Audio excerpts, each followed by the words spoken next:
We're now going to read the Jesuit oath to gain an insight into exactly how they went about trying to destroy the work of the Reformation. When I warned that we'd be going into some twisted and disturbing stuff, this is one of the things I had in mind.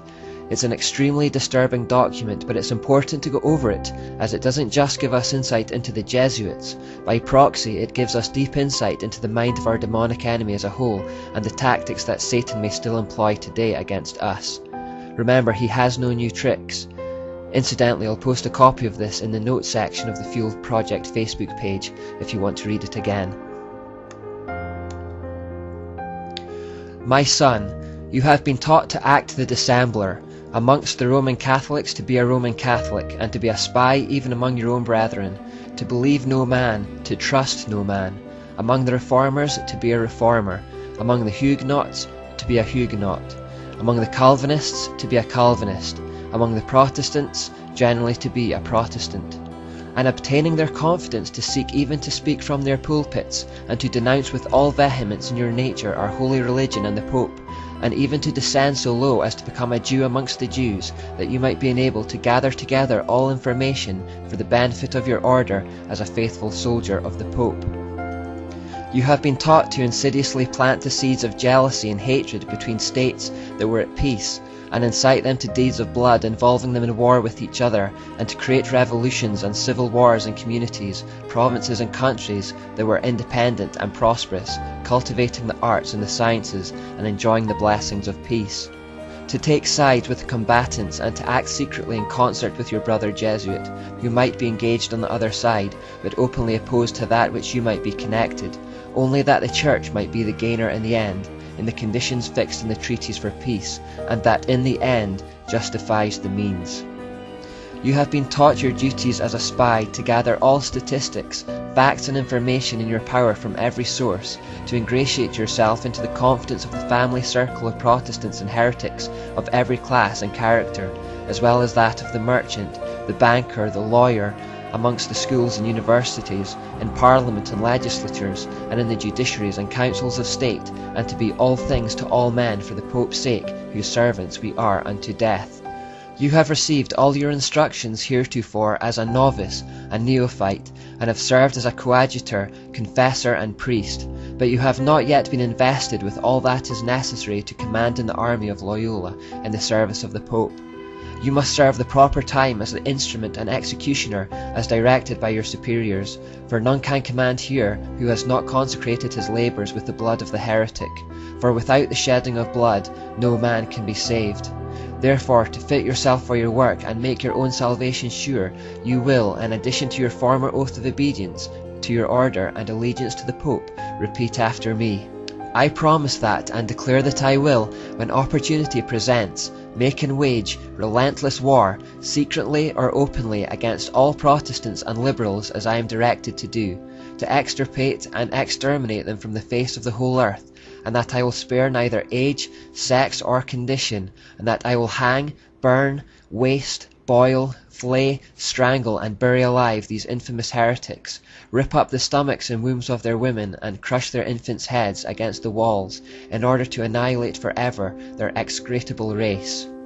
That when the same cannot be done openly, I will secretly use the poisoned cup, the strangulating cord, the steel of the poniard, or the leaden bullet, regardless of the honour, rank, dignity, or authority of the person or persons, whatever may be their condition in life, either public or private, as I at any time may be directed to do so by any agent of the Pope or superior of the Brotherhood of the Holy Faith, the Society of Jesus.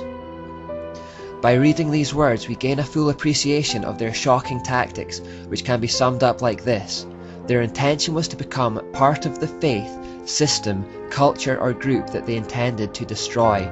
Then from within they would sow seeds of hate and division.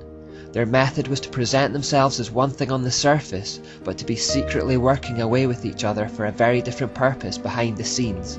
They would sometimes pretend to be enemies on opposing sides in public, but behind the scenes they were actually cohorts, working together towards the same goal. This type of attack is sometimes referred to as becoming a fifth column, meaning that the most effective way to attack something is not from the north or the south or the east or the west, but from within. Cicero once said, A nation can survive its fools and even the ambitious, but it cannot survive treason from within. An enemy at the gates is less formidable, for he is known and he carries his banners openly. But the traitor moves among those within the gates freely, his sly whispers rustling through all the alleys, heard in the very halls of government itself. For the traitor appears not traitor, he speaks in the accents familiar to his victims, and he wears their face and their garments, and he appeals to the baseness that lies deep in the hearts of all men. He rots the soul of a nation, he works secretly and unknown in the night to undermine the pillars of a city. He infects the body politic so that it can no longer resist. A murderer is less to be feared. The fifth column tactic is of course a trademark of Satan. It was the very tactic he used to persuade a third of the angels to fall with him and to become his army of demons. He went around whispering in the ears of anyone who would listen to turn them against God.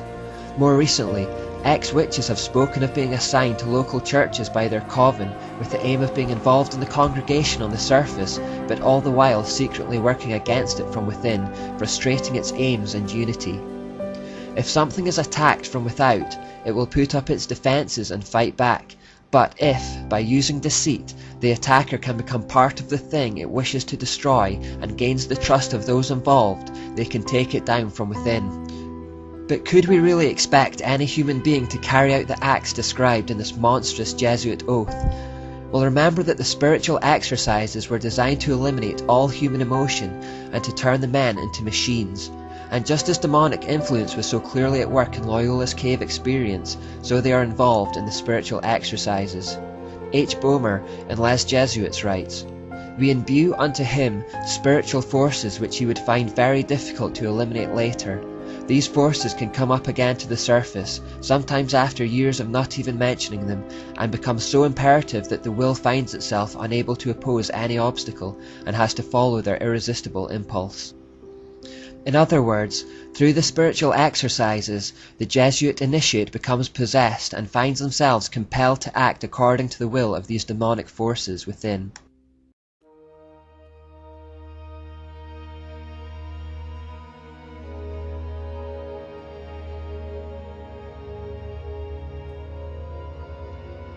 Because Jesuit actions are centered on blind obedience to their superiors, they are told that they will never be held accountable for anything they do, not even by God. They are absolved of all personal responsibility as they become mere puppets for those that are higher up in the hierarchy. A professor told a student who was studying under him to become a Catholic priest, "You will never have to give an account to God for actions you do by the order of your legitimate superiors. If they were to deceive you, being themselves deceived, they alone would be responsible for the error you have committed.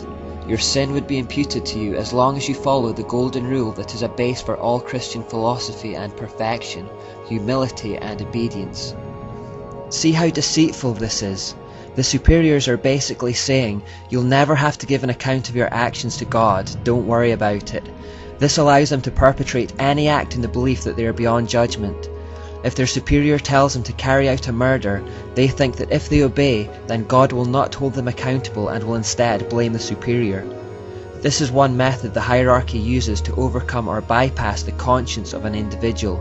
When you combine this with the spiritual exercises that have taught them to suppress human emotion and imbued them with demons, you can see how they would become capable of some extreme acts of violence, and anything else for that matter.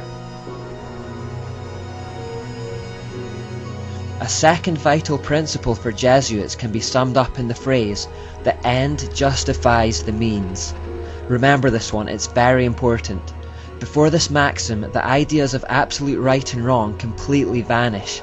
Conceivably, there is no crime or atrocity that is not allowed as long as it is for the greater glory of God. In fact, the sins that achieve the right result become holy in the eyes of the Jesuit, no matter how disgusting. You can lie, cheat, steal, rape or murder, but if the ends are the right ones in their eyes, then the means are justified. This exact concept also exists in Islam, where lying, deception, murder and other atrocities become acceptable if it furthers the cause of Allah on the earth. A third twisted principle of the Jesuits is probabilism. If a Jesuit has in mind to do something but knows it is very probably illegal, If he can find the merest hint that it may not be, he is allowed to continue with his action.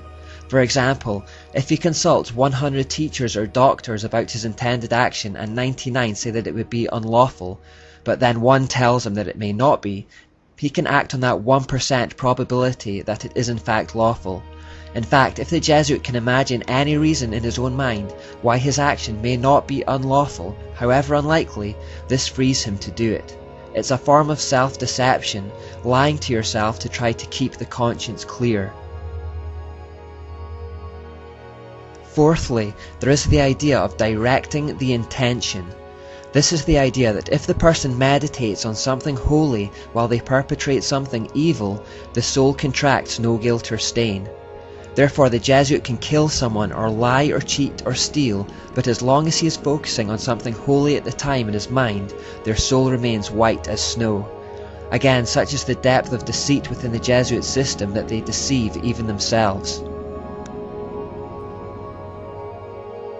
Fifthly and finally, there is the doctrine of equivocation or mental reservation. This policy allows the Jesuits to follow a secret policy while stating something completely different to the outside world. This is directly from the mysteries where secret doctrines and purposes were hidden under double meanings and secret symbols that seem quite innocent to the uninitiated. A Jesuit quoted, "It is permitted to use ambiguous terms, leading people to understand them in a different sense from that in which we understand them. A man may swear that he never did something, though he actually did, meaning within himself that he did not do so on such a day, or before he was born, or under any circumstances, while the words he employs may have no such sense as would discover his meaning." He goes on to say, "It is the intention that determines the quality of the action, and one may avoid falsehood if, after saying or denying something aloud, then add something under his breath that, if true, would make his statement the truth." So take this example. A Jesuit murders a man on a Thursday, and the police take him in for questioning and ask him if he murdered the man in question.